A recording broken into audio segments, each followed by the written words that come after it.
Bismillahirrahmanirrahim. Assalamualaikum warahmatullahi wabarakatuh. Perkenalkan, nama saya Dina Afriana dengan nomor induk mahasiswa A11120038. Baik, pada kesempatan kali ini saya akan mempresentasikan sekaligus menjelaskan beberapa poin-poin penting mengenai mata kuliah Ilmu Kealaman Dasar. Dalam hal ini saya akan menjelaskan dan mempresentasikan dua materi, antara lain materi yang pertama yaitu pengertian dan latar belakang ilmu alamiah dasar. Kemudian materi yang kedua yaitu tentang bumi dan alam semesta.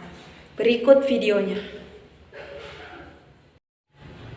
Materi yang pertama mengenai pengertian dan latar belakang ilmu alamiah dasar.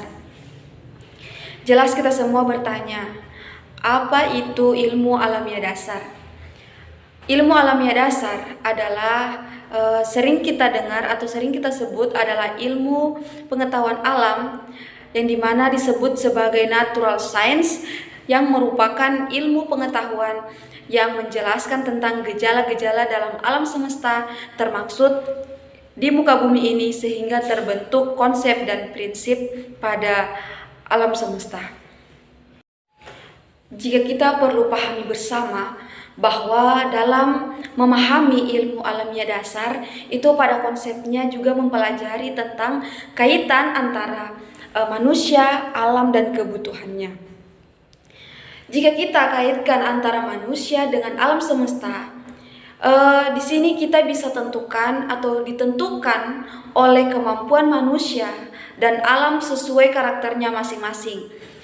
Keduanya memerlukan hubungan timbal balik secara berkelanjutan, yang artinya antara manusia dengan alam semesta, keduanya itu saling memiliki hubungan timbal balik antara satu dan yang lainnya, dan juga keduanya tidak dapat dipisahkan, sehingga diperlukan hubungan timbal balik yang berkelanjutan.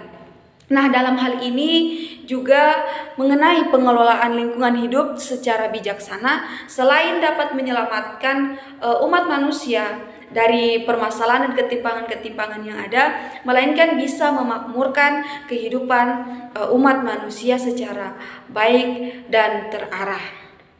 Namun, jika kita juga melihat hubungan antara manusia, alam, dan kebutuhannya, dalam hal ini apabila manusia sudah mampu mengolah alam secara baik dan benar, maka secara tidak langsung atau bahkan secara langsung akan memberikan dampak berupa kebutuhan yang baik terhadap diri kita pribadi maupun orang lain, seperti itu.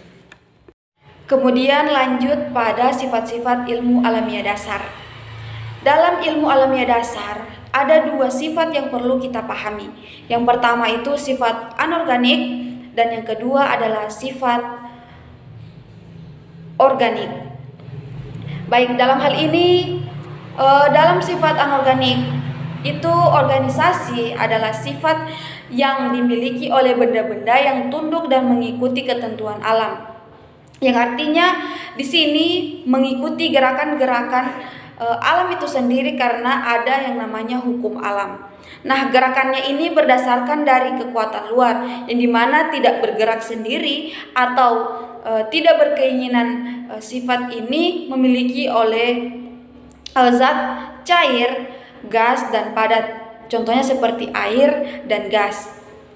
Kemudian lanjut daripada itu organik, yang artinya sifat ini dimiliki oleh tumbuhan, manusia, dan binatang. Yang artinya di sini mengikuti hukum kehidupan biologis yang dimana memiliki perilaku, memiliki kemauan sendiri. Contohnya seperti tumbuhan bergerak untuk mempertahankan kehidupannya. Jika ia butuh matahari, maka ia akan mengarah pada matahari. Tetapi terhadap bahaya yang mengancam dia tidak akan menghindari dirinya. Selanjutnya kita perlu memahami latar belakang dari ilmu alamiah dasar. Nah, dalam memahami latar belakang ilmu alamiah dasar ada 4 poin yang perlu kita perhatikan. Yang pertama yaitu manusia, kedua yaitu panca indera, ketiga yaitu alam, dan yang terakhir itu adalah pengalaman. Dalam hal ini, jika kita mempelajari secara menyeluruh tentang latar belakang lahirnya ilmu alamiah dasar, yaitu pada dasarnya manusia itu dilahirkan di muka bumi ini langsung berhubungan dengan alam. Yang artinya hubungan ini menjadikan sebuah pengalaman, dan di mana manusia bisa mendapatkan rangsangan dari alam itu sendiri melalui panca indera yang ada. Jadi di antara hubungan itu ada alat komunikasi antara alam dengan manusia, yang inilah yang menjadikan sebuah pengalaman dalam diri manusia.